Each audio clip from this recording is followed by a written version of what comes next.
Oh, that's right. We're right here, Sharp Facets Gallery, on a very, very, very rainy afternoon.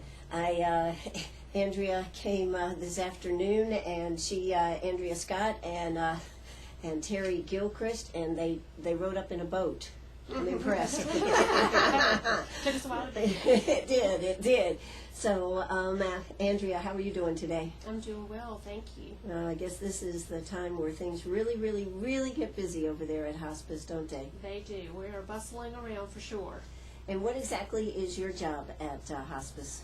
I am development coordinator, so I am in charge of fundraising and events. Well, that keeps you busy. It does, It especially does. this time of year. Absolutely. We got a lot of good events coming up in the next week, 10 days. Just tell us a little bit about what's going to be coming up. Well, this is what we call Festival of Trees Week, and it begins on Monday, where we, as hospice volunteers and staff, go in and assemble the Christmas trees, get them ready for the decorators. On Tuesday, we have the memorial service, which is open to the community and bereaved. We come in, it's at 6 o'clock on Tuesday evening at First Baptist Church at 6 p.m. and it's about a 45-minute service. It's beautiful. The memorial tree is lit. We have the Erskine Gospel Choir coming this year. They will perform, so that'll be a very meaningful service. And then on Wednesday, we have our decorators come in, and it's a fun-filled, messy, glittery day. And so all the Christmas trees will be decorated by the end of Wednesday. We have nothing on Thursday, but then on Friday is the big luncheon. And that's by ticket only, and you can purchase tickets by going to our office or calling our office. And those are $30 per person. It will be catered by Capri's Italian. And it begins at 11:30 a.m. is the first preview of the trees and the wreaths, and we have a bake sale going on. And then it's open to the general public on Saturday morning at 10 a.m. until 5 p.m. and then again on Sunday from 1 until 5, and the live auction begins at 5 p.m. on Sunday. Wow. Now, Terry, you, of course, you and your wife have been the head of the Festival of Trees. Is that correct? Yes, we have co-chaired it for many years, and we also decorated a tree and a wreath. And a wreath. You know, one of the things that I think is so wonderful about the Festival of Trees is there are people that spend a whole year getting ready for this event. They start early, don't they, Terry, That's deciding correct. what they're going to do and the theme and everything. Yes, we decided last year after the festival what our tree would be this year. Did you, so we could go ahead did you steal an idea from somebody? No, we did actually. This particular tree has never been done, so we started buying our ornaments after Christmas when they went on sale. Smart. So we would be ready for this year. So ours have been ready for quite some time. So can you tell us what the theme is then? Yes, it's Mr. Snowman.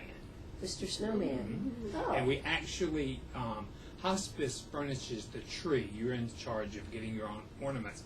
But Alice and I actually purchased our own tree this year because we wanted a particular kind of tree. What kind of tree will that be? It's then? a white tree with white lights. Oh, very cool. Very, very cool. So And this it is will going to be be a snowman. this will be a spectacular tree. Yes, we hope so. We can't wait to see it. But so many people do this, and they either make handmade ornaments or buy ornaments like what you're talking about. And the great thing, if you don't know about the Festival of Trees, is that at this bidding, you get to have a tree. You bid on a tree, you take it home, or do they deliver it, don't they? We actually, the small we have 4-foot trees. We have 8 of those this year, and those you take home with you that night. The larger trees, we have 15 large trees this year, which are full size, 7.5 foot, and then we have 7 slim trees. Those we wrap with, as a saran wrap, an industrial type saran wrap. They're wrapped, and then we put them in moving trucks in our hospice store truck, and we deliver them to their new homes on Monday. And we actually have somebody in the truck as well, usually a female. Sometimes Terry's pretty good at this. We have someone in the truck that will help unwrap it and fluff it back out to make it's pretty self again. Wow. So it's an instant tree. It You is. just write a check and we deliver it to your home and set it up and everything. And then you need to keep that saran wrap so you can just wrap it around it at the end of the season and get it ready for next year, right? That's right. We actually have some individuals also, they'll call us after the fact and they'll say, I'm finished with my tree, you can come take it to the hospice store. So Wow. sometimes they even donate them back to us. So Wow. it's a win-win situation for us. Well, I know, if I know Nancy Corley, and I do know Nancy Corley, that's a win-win situation both for the person that gets it and then for hospice afterwards, and the people that come shop at hospice afterwards too. Right. Oh, it is. It definitely is.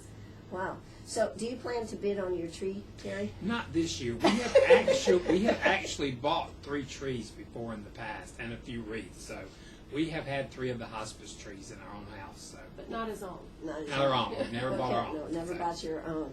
Well, do you already have it set up at your house? I mean, No, we don't. We just have. We know what it's going to look like, and we've got it all drawn out. So all we got to do is put it together when we get there. Now, Andrea, one of the things on the hospice, this is one of your big fundraisers, isn't it? It is. It's our largest fundraiser of the year.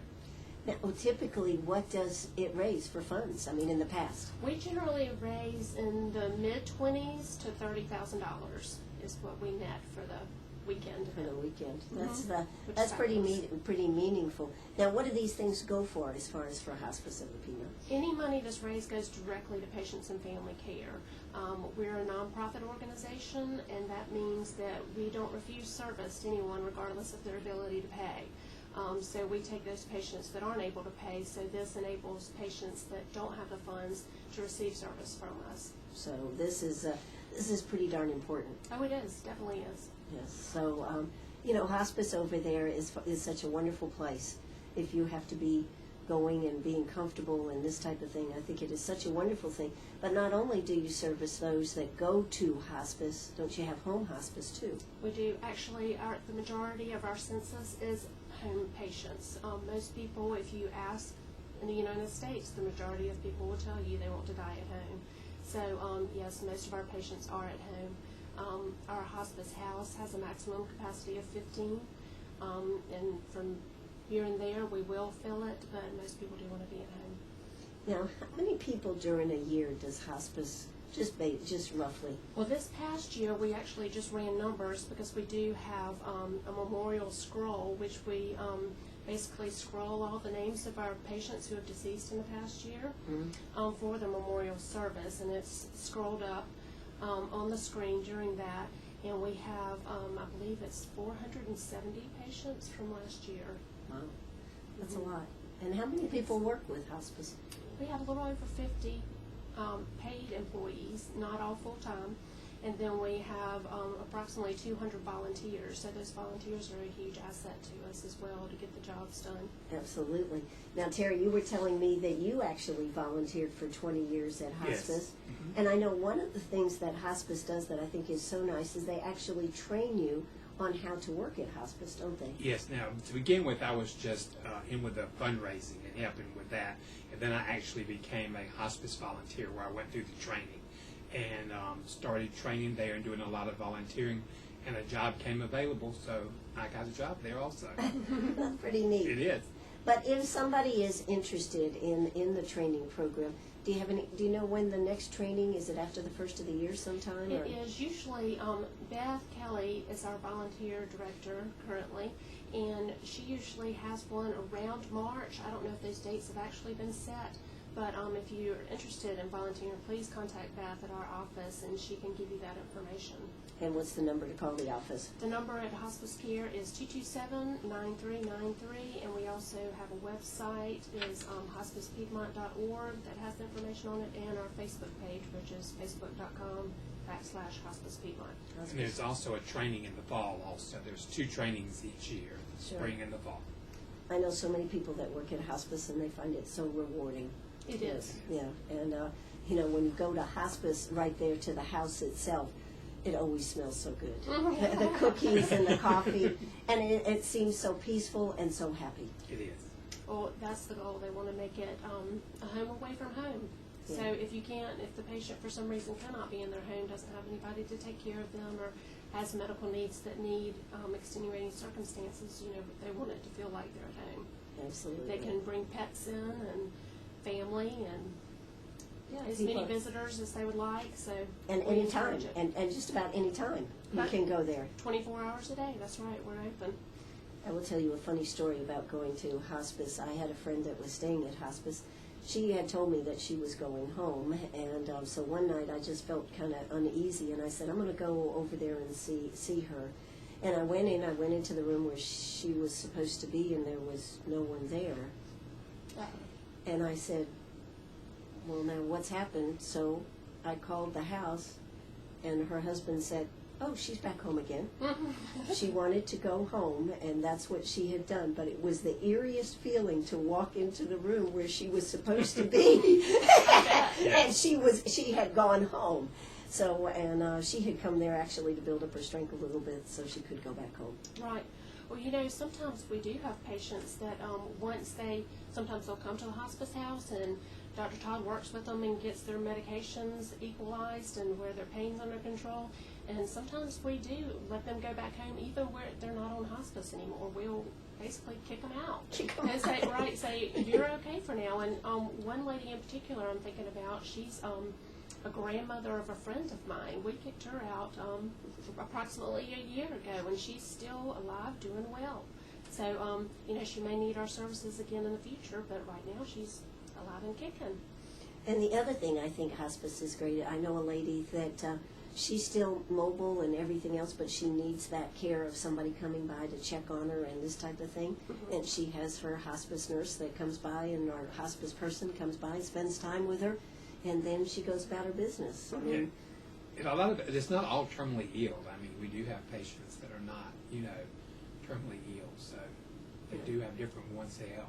Yeah, absolutely. So it's really, really, really an excellent program. Now, also, we have the hospice store. And I tell you what a treasure trove that place is. It is. You can get yourself in trouble, can't you? I don't see how you really can get yourself in trouble. You're saving so much money at that place. As long as you have somewhere to put it. Well, therein lies the problem, Andrea. Therein lies right. the problem. All right, but let's talk a little bit. Actually, let's hear a quick word from our sponsors, and we'll be right back. Don't you go away. If you've got a question, give us a call, 229-7984. That's 229-7984. We'll be right back. Oh, that's right. We're right back here, Sharp Facets Gallery. And, of course, we're talking about hospice, and we're talking about the Festival of Trees.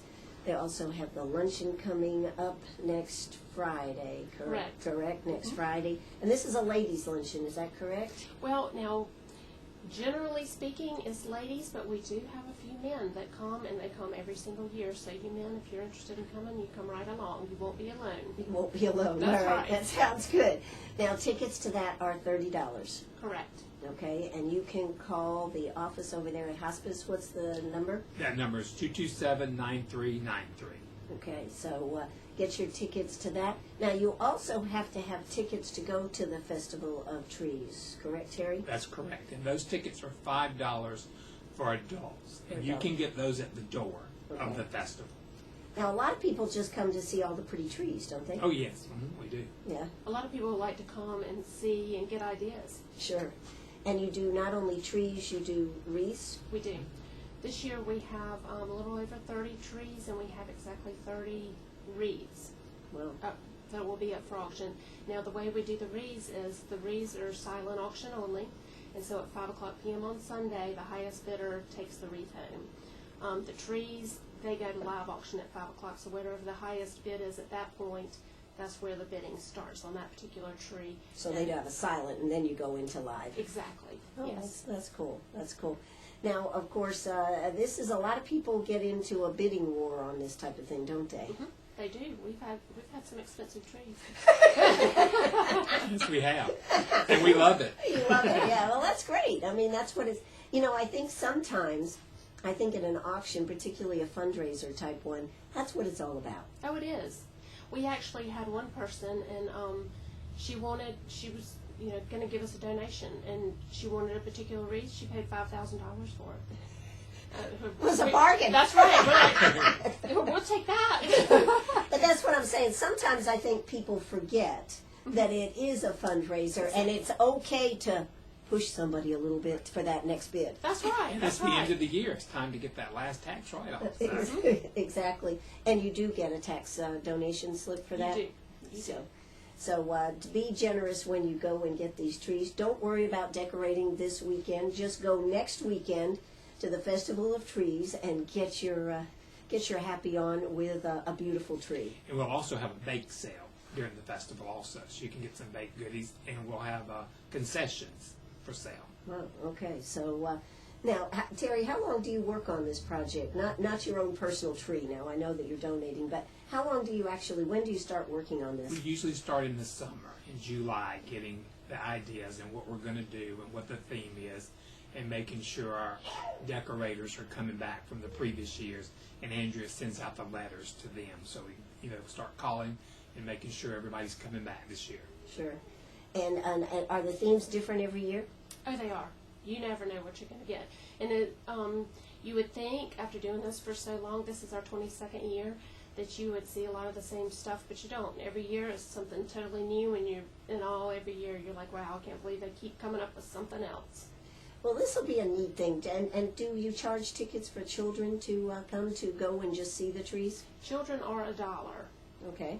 That's a pretty reasonable donation. It is, and that's, we want people to come out, but also, it is a fundraiser, so we don't think $1's too much to ask. No. And we'll have live entertainment as well. We have the school choirs will be singing and performing during the festival.